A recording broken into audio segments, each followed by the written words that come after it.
Bless the Lord, everybody.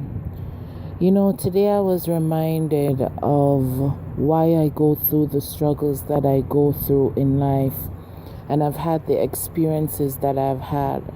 Many times I've wrestled with God and say, God, why me?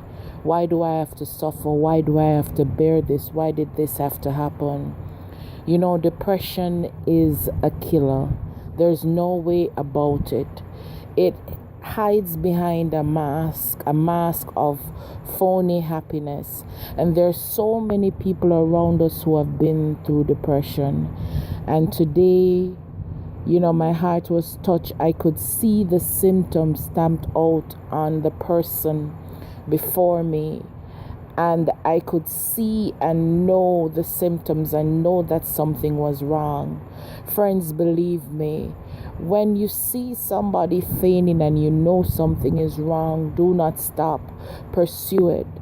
Usually people with depression don't really give you a hint. They won't really admit to it because, in our society, we sort of look down on people with mental illness. But let me tell you, don't wait until somebody has committed suicide. Don't wait until somebody has harmed themselves. Be active, be proactive, really care about the people around you. Depression is no joke. It plagues the mind, and it takes Almighty God to break that yoke. The devil is a liar, and that is exactly what he does when somebody's battling the stronghold of depression. They also battle murder. They also battle doubt. They battle fear. They battle, paranoia. They battle so many things. Insomnia, not being able to sleep at night, not being able to eat. It depends. Some people become manic, you'll think that they are happy, but thank God for Jesus.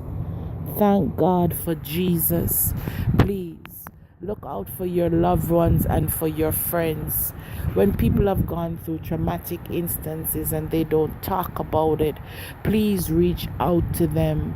Be there for them. Support them. It might be the slightest thing, losing a loved one, a relationship gone bad, even miscarriages, things like those.